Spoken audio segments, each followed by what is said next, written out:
होगा। आइए एक बार कन्हैया निषाद से बात करते हैं। समाजवादी पार्टी के साइकिल वाले स्टार प्रचारक हैं, कुशीनगर से आए। बहुत बहुत स्वागत है कन्हैया जी। ये कहाँ से निषादों का नेता है? ये तो बेईमान है। इनके आँख पर पट्टी लगी हुई है। इनको अपने आँख का मोतिया बिल जो है कि ऑपरेशन करा लेना चाहिए। राजभर जी खुद बयान देते हैं कि भाजपा में जो पिछड़े समाज के नेता हैं वो मोदी और योगी का जूता साफ करते हैं। तो क्या फिर वो जूता साफ करने के लिए गए हैं? उनको तो अपने समाज के लिए लड़ाई लड़नी चाहिए। उनका समाज पिछड़ा है, राजभर पिछड़ा है कि किसका राजनीतिक जो है कि जमीन यहाँ से खिसक रही है। यही कि घोसी की जनता ने दारा को जिताया था और ओम प्रकाश राजभर को सम्मान दिया था, लेकिन यही कि घोसी की जनता उनकी विदाई करने जा रही है और इंडिया जो है कि पूरे देश में धूम मचा रहा है।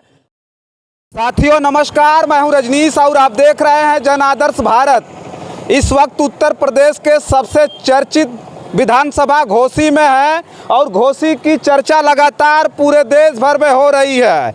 और ये घोसी का मैदान मैं बार बार कह रहा हूँ कुरुक्षेत्र के मैदान से कम नहीं है और लगातार यहाँ से हम कवरेज करके दिखा रहे हैं और इतने अनेक रंग यहाँ दिखाई दे रहे हैं। घोसी में इतना ज़बरदस्त, देखिए हमारे पीछे एक प्रचारक को हम दिखा रहे हैं कि कितना मतलब अनोखे अनोखे तरीके से प्रचार किया जा रहा है।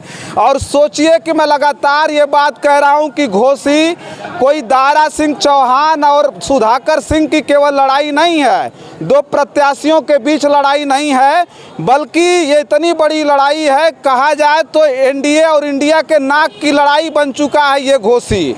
और घोसी में अनोखे प्रचार को मैं दिखा रहा हूँ। देखिए एक साइकिल है जिसमें 6 की संख्या में ये समाजवादी पार्टी का झंडा है, अखिलेश यादव की तस्वीर है और साइकिल चुनाव चिन्ह लिखा हुआ है और बोर्ड आप साफ तौर पे पढ़ सकते हैं, माननीय धरती पुत्र मुलायम सिंह यादव अमर रहे, जय अखिलेश जय समाजवाद। घोसी उपचुनाव में सपा प्रत्याशी श्री सुधाकर सिंह जी के पक्ष में प्रचार के लिए कुशीनगर से साइकिल यात्रा। कन्हैया निषाद लिखा इन्होंने, खेलो इंडिया जीतो इंडिया, और विधिवत इस पर इनका मोबाइल नंबर भी है और चीज़ें हैं। देखिए ये साइकिल है, 2 झंडा इस पर भी बंधा हुआ है साइकिल के हैंडल पर समाजवादी पार्टी का। और देखिए इनका बैग है, ये केवल बैग नहीं है बल्कि ये समाजवादी पार्टी के उस स्टार प्रचारक की दुनिया है, इसी में समेट करके रखी हुई है।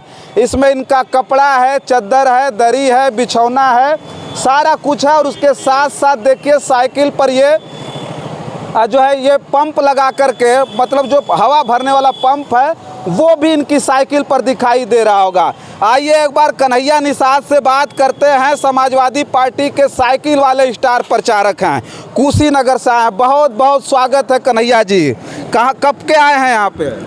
सबसे पहले आपके चैनल के माध्यम से आपके सभी दर्शकों को मैं सादर नमस्कार करता हूं। और मैं कन्हैया निषाद कुशीनगर से प्रदेश भर में ये साइकिल से अपनी चलता हूं। मैं बता दूं कि आपके चैनल से मैं मैनपुरी के लोकसभा के उपचुनाव में भी गया था। मैं राष्ट्रीय अधिवेशन आगरा का हो, लखनऊ का हो, तमाम जगह जो बड़े कार्यक्रम रहते हैं मैं वहां पहुंचता हूं। साइकिलें से पहुंच जाते हैं? जी, मैं साइकिल से ही चलता हूं। और मेरा संकल्प भी है, मैं बता दूं कि मैंने संकल्प किया कि जब तक समाजवादी की सरकार नहीं बन जाएगी, अखिलेश भैया सीएम नहीं बन जाते हैं, तब तक मैं इस साइकिल को चलाऊंगा। और मैं किसी साधन से नहीं कहीं जाता हूँ। अच्छा, अखिलेश जी से मुलाकात होती है आपकी? जी, अच्छा, सभी से मुलाकात हो जाती है। अच्छा, सभी नेता जानते हैं क्योंकि मैं बराबर चलता रहता हूँ। मैं 70 जिले को मैं साइकिल को घुमा दिया हूँ। 70 जिले में साइकिल से चले गए? जी, 70 जिले में चला गया हूँ। अच्छा। और यह जो बाई इलेक्शन घोसी का हो रहा है, मैं घोसी में जो सुधाकर सिंह जी यहाँ के सपा प्रत्याशी हैं उनके पक्ष में मैं 1 हफ्ता से आज गांव-गांव में जा कर के प्रचार प्रसार कर रहा हूँ, लोगों को बता रहा हूँ। लोग भी हमसे बता रहे हैं कि सुधाकर सिंह जमीनी नेता हैं और वो लोगों के लिए बराबर 24 घंटे तैयार रहते हैं। अपने घर पर मिलते हैं, चाहे कोई कभी भी चला जाए, उनसे मदद के लिए वो संघर्ष के नाम पर चुनाव जीत रहे हैं। वो हमेशा गरीबों और मजलूमों का मदद किए हैं। और जो भाजपा के प्रत्याशी हैं, सब जानता है कि आप मीडिया से है, वो पूरा दल बदल है। हिंदुस्तान में कोई ऐसी पार्टी नहीं होगी। रोकेंगे आपको, आपके समाज के बड़े नेता हैं संजय निषाद, जो इस वक्त मिनिस्टर हैं उत्तर प्रदेश के, ताकतवर नेता हैं वो। आ करके यहीं डेरा डाले हुए हैं घोसी में। और निषाद और जितना भी है कह रहे हैं कि हमारा उनका हमने इंटरव्यू किया था, बोले निषादों को ज़िंदगी में पहली बार हमने हक दिलाया भारतीय जनता पार्टी की सरकार में, जिस हक को सपा बसपा और कांग्रेस ने लूट लिया था। और आप जो है समाजवादी पार्टी का प्रचार कर रहे हैं। जी पत्रकार जी, मैं आपको क्या बताऊं, जब कोई संजय निषाद से हमको पूछता है तो मेरे रोंगटे खड़े हो जाते हैं। वो एक बहुरुपिया है संजय निषाद। जमुना निषाद जी के हम जो है कि सिपाही हैं, माननीय नेताजी के सिपाही हैं। संजय निषाद की बात आप करेंगे तो आप मीडिया से आपको सारी समाचारें मिलती होंगी। 16 टिकट उनको समझौते में मिले थे, लेकिन यह जो है कि पैसे कमाने के चक्कर में न किसी निषाद को, न किसी राजभर को, न प्रजापति को, न कुम्हार को, न तेली को, न किसी भी जात को इन्होंने टिकट दिया और सारा टिकट इन्होंने फॉरवर्ड पर बेच दिया। और निषादों का कोई नेता रहा गोरखपुर में तो जमुना निषाद रहे, बहन फूलन देवी रही। ये निषाद समाज को गुमराह कर रहे हैं और उनको जो है कि ब्लैकमेल कर रहे हैं। पैसे उनसे जो है कि झंडा को केवल प्रदेश में चलवा रहे हैं, लोगों को दौड़ा रहे हैं। और निषाद समाज से कहीं भी देखिए जो आवास मिलता था निषादों का, यह भाजपा सरकार छीन ली। क्या संजय निषाद जी मछुआ आवास दिला सकते हैं जो 2012 की सरकार में 3,45,000 देते थे? राष्ट्रीय अध्यक्ष जी गायब कर दिए। ये कहाँ से निषादों का नेता है? ये तो बेईमान है। इनके आँख पर पट्टी लगी हुई है, इनको अपने आँख का मोतियाबिंद जो है कि ऑपरेशन करा लेना चाहिए। या जी रोकेंगे आपको। उत्तर प्रदेश में पिछड़े समाज में ओम प्रकाश राजभर उनके छोटे भाई हैं और उनके बड़े भाई संजय निषाद जी हैं। उत्तर प्रदेश में पिछड़े समाज के बड़े ताकतवर नेताओं में गिने जाते हैं। और ओम प्रकाश राजभर जी का ये गढ़ है घोसी में। इतना आसान समझते हैं लड़ाई ओम प्रकाश राजभर जी के रहते हुए? ओम प्रकाश राजभर जी कुछ नहीं कर पाएंगे अब। ओम प्रकाश राजभर जी खुद बयान देते हैं कि भाजपा में जो पिछड़े समाज के नेता हैं वो मोदी और योगी का जूता साफ करते हैं। तो क्या फिर वो जूता साफ करने के लिए गए हैं? उनको तो अपने समाज के लिए लड़ाई लड़नी चाहिए। उनका समाज पिछड़ा है, राजभर पिछड़ा है, निषाद पिछड़ा है और वो टिकट देते हैं, वो भी वही काम करते हैं जो संजय निषाद करते हैं। पत्रकार महोदय, मैं आपके चैनल से बताना चाहता हूं कि गोरखपुर मंडल में राष्ट्रीय अध्यक्ष जी ने निषादों का सम्मान किया है और 5 टिकट उन्होंने निषादों को दिया। आपको बता दूं, परशुराम निषाद महाराजगंज से, काजल निषाद जी कैंपियरगंज से और अमरेंद्र निषाद पिपराइच से, राम भुआल निषाद जी जो है कि रुद्रपुर से, तमाम निषादों को उन्होंने टिकट दिया।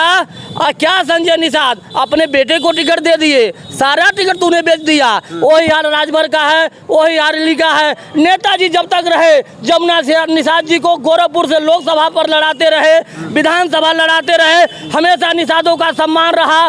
नेताजी जो है कि हमारे जमुना निषाद जी चुनाव भी जीते थे, लेकिन प्रशासन ने उनको जो है कि हरा दिया लोकसभा के चुनाव में। अब देखिए ये कन्हैया निषाद जी हैं और ये 70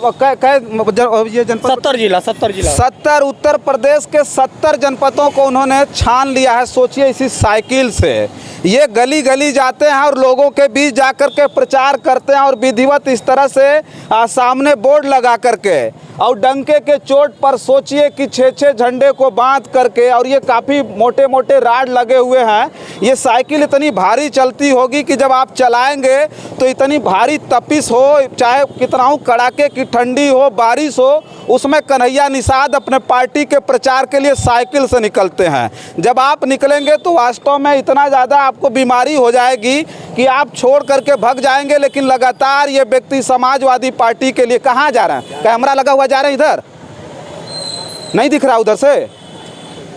कन्हैया निषाद जी समाजवादी पार्टी का लगातार प्रचार और प्रसार कर रहे हैं। इनको नेताजी माननीय मुलायम सिंह यादव जी भी पर्सनली जानते थे और इस वक्त राष्ट्रीय अध्यक्ष समाजवादी पार्टी के और पूर्व मुख्यमंत्री अखिलेश यादव भी इनको व्यक्तिगत जानते हैं। ये कुशीनगर से भले आते हों लेकिन पूरा का पूरा उत्तर प्रदेश इनसे परिचित है। और मैं अनेक रंग जो घोसी का मैं दिखा रहा हूँ, घोसी में इतने रंग हैं कि जिसको दिखाने का इतना ज़्यादा मन है कि बैठ करके देख करके इन खबरों को आप भी उस घोसी के रंग में रंगना पसंद करेंगे। इसलिए सारी खबरें कर रहे हैं। आखिरी में एक सवाल करेंगे कन्हैया निषाद जी कि घोसी में घूम रहे हैं, घोसी की जनता क्या कह रही है, घोसी में क्या लग रहा है? क्योंकि ये केवल सुधाकर सिंह और दारा सिंह चौहान की लड़ाई नहीं है, ये एनडीए और इंडिया के नाक की लड़ाई है, ठीक ना? तो क्या कह रहे हैं लोग घोसी के? देखिए, घोसी के लोग अगर सही कहा जाए तो यहाँ लड़ाई जो है कि 65 और 35 की है। अच्छा। जो वर्तमान स्थिति चल रही है, अगर सुधाकर सिंह जी अपने कार्यकर्ताओं को इसी तरह लगाए रहे और जनता के बीच में कहीं सा भी कुछ मिस्टेक नहीं हुआ तो काफ़ी बड़े अंतर से चुनाव जीत रहे हैं। तरफा जीत जाएंगे जी, एकदम जीतेंगे। और यहाँ दो नेताओं का राजनीतिक जो है कि दफन हो जाएगा, और राजनीति खत्म हो जाएगी। बिल्कुल खत्म हो जाएगी। वो जो है कि ओम प्रकाश राजभर जी हैं। देखिए, ओम प्रकाश राजभर जी को मैं अच्छा नेता मानता था, बढ़िया नेता थे। देखिए, हम लोग नेताजी के सिद्धांतों पर चलने वाले हैं और कभी कोई गलत बयान नहीं देते हैं, न किसी जात को न किसी नेता को। ये जब यहाँ आते हैं तो सपा वालों को गाली देते हैं और जब सपा में जाते हैं तो भाजपा वालों को गाली देते हैं। तो ऐसे इनका है, तो जनता सबक सिखाने जा रही है दारा सिंह और उनको, और बीजेपी को भी बहुत बड़ा झटका लगने वाला है। ये चुनाव आम चुनाव नहीं है, यह चुनाव जो है कि देश और प्रदेश की दिशा तय करेगा। यह सेमीफाइनल के तौर पर माना जा रहा है और घोसी की जनता इतिहास लिखने जा रही है। पत्रकार महोदय, ये हमेशा जो है कि इतिहास लिखती रही है और ये भी इतिहास रहेगा कि किसका राजनीतिक जो है कि जमीन यहाँ से खिसक रही है। यही कि घोसी की जनता ने दारा को जिताया था और ओम प्रकाश राजभर को सम्मान दिया था, लेकिन यही कि घोसी की जनता उनकी विदाई करने जा रही है। और इंडिया जो है कि पूरे देश में धूम मचा रहा है और इंडिया जो है कि सरकार बनाएगी और मोदी जी को जो है कि अब इस बार जो है कि विदा हो जाना है इस देश से।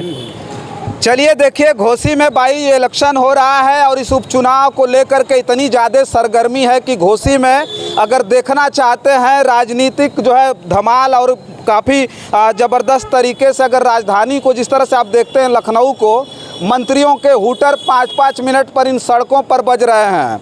फोर्स जो है केवल मंत्रियों को रिसीव करने में इतनी ज़्यादा लगी और कहा जा रहा है, चूँकि मैं बार बार कह रहा हूँ कि हमारा चैनल इसकी पुष्टि नहीं कर रहा है, लेकिन ये बात कहा जा रहा है कि 13 राज्यों के नेता इसी घोसी में आकर के डेरा डाले हुए हैं। घोसी का चुनाव इस देश में ऐसा चुनाव हो गया है, इसको कुरुक्षेत्र का मैदान समझिएगा और इसका परिणाम 8 तारीख को आएगा। और 8 तारीख को जब परिणाम आएगा तो कई बड़े बड़े नेताओं का जो सम्मान है वो दाव पर लगा हुआ है और पूरी की पूरी जो राजनीति है 2024 के लोकसभा का जो आम इलेक्शन होना है उसकी ये धुरी समझिएगा घोसी को। और घोसी में जिस तरह से परिणाम जैसे ही आएंगे तो तमाम चीज़ें शीशे की तरह साफ निकल करके आ जाएगी और वो भी सारी तस्वीरें आपके बीच भेजने का प्रयास किया जाएगा। तब तक के लिए देखते रहिए जन आदर्श भारत। मैं हूँ रजनीश, बहुत बहुत धन्यवाद।